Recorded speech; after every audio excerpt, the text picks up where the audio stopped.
painting that I did today, I have in the back closet drying. But it's really interesting. You can see some of my stuff on the walls here.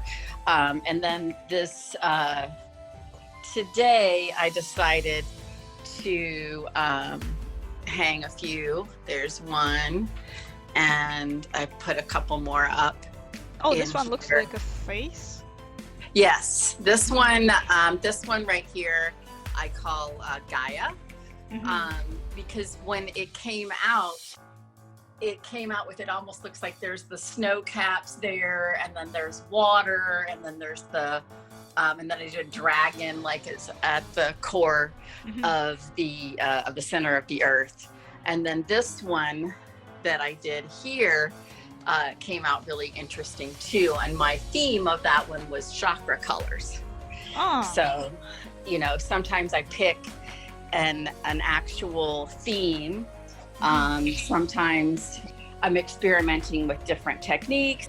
I think with a lot of yes, meow, a lot of people that do, you know, any kind of art like this, especially painting, it's really easy to say, I'm just going to go with the flow of it. And with fluid art in particular, it's really, really easy to do that. It's really easy to take your inspiration from color. You know, when we're connecting inside of ourselves, sometimes we think, or at least I do anyway, in terms of colors. And sometimes you'll sort of see certain colors with your eyes closed, or feel certain colors reflect a certain way that you're feeling, or a certain way that you want to feel. Oh, so that's so with nice. this, it ended up looking really cool, but I started with, you know, stuff in the middle and then sort of blew it out, because I'm using a technique, and this one, I think, I'll get in this little corner back here. This one also came out really cool.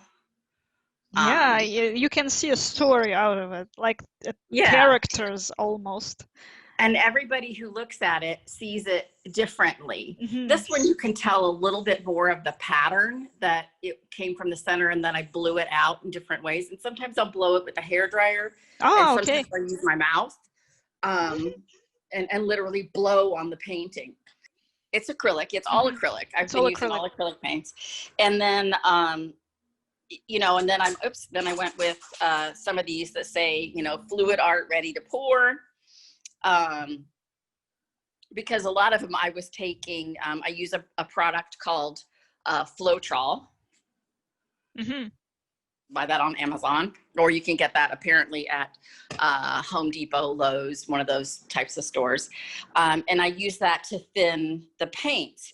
And then I started watching videos on YouTube and started buying like more tube paints. And we'll thin them then with the Floetrol. Then I found another style that I've been using, and those paintings that I was just showing you are, and for that one, I use house paint. There are no wrong answers. And it's the same thing with creating, whether you're, you know, creating paintings or that lovely hat that you had in that video that you posted. There's no wrong answer. It's art is about how it affects someone else, how it affects you when you're creating it, and how the emotional impact that it has on the person who's viewing it, because art should move you.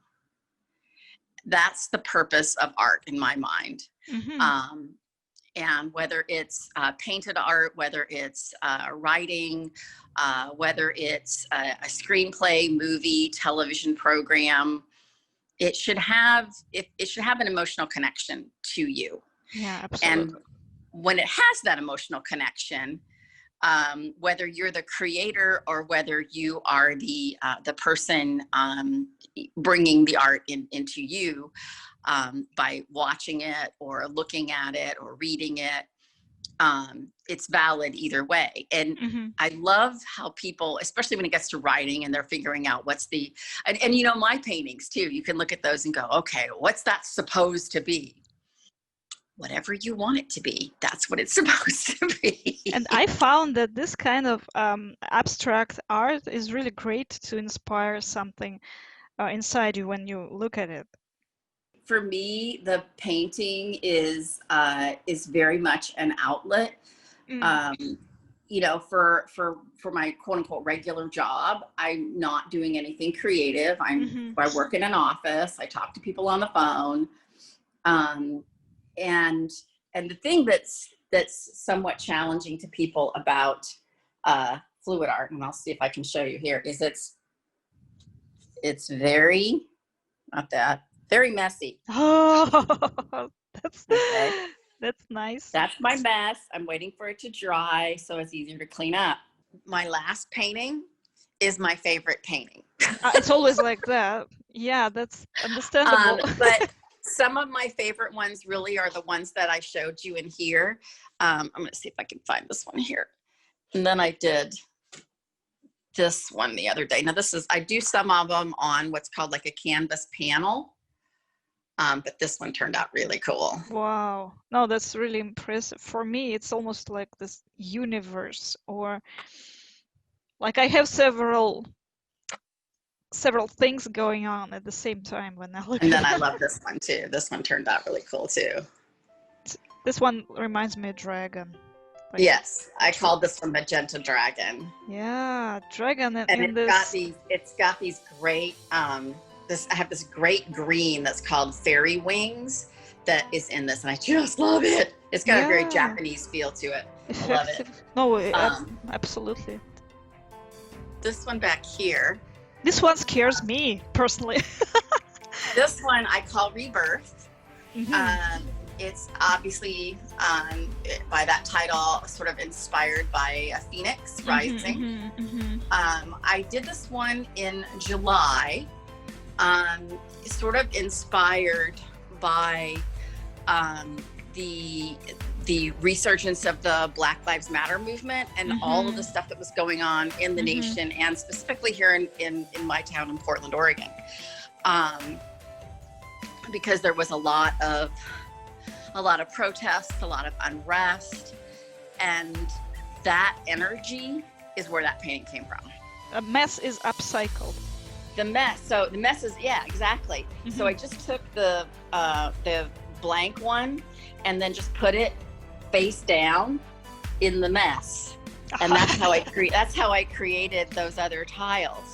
Like I said, there's no wrong way. Love it. Yeah, thank you so much. Good luck with your arts and with everything, actually. Really. Well, and good luck to you too, and starting your gathering creatives together. And I think that's a really wonderful thing to do too. And I look forward to seeing who else you bring on board. And yeah, let's see who else. Yeah, let's see. I don't know, but we'll see. Future will show us. Out there. There's lots of people out there. Oh, I'm sure. So bye. Thank you so much. Bye. Thank you.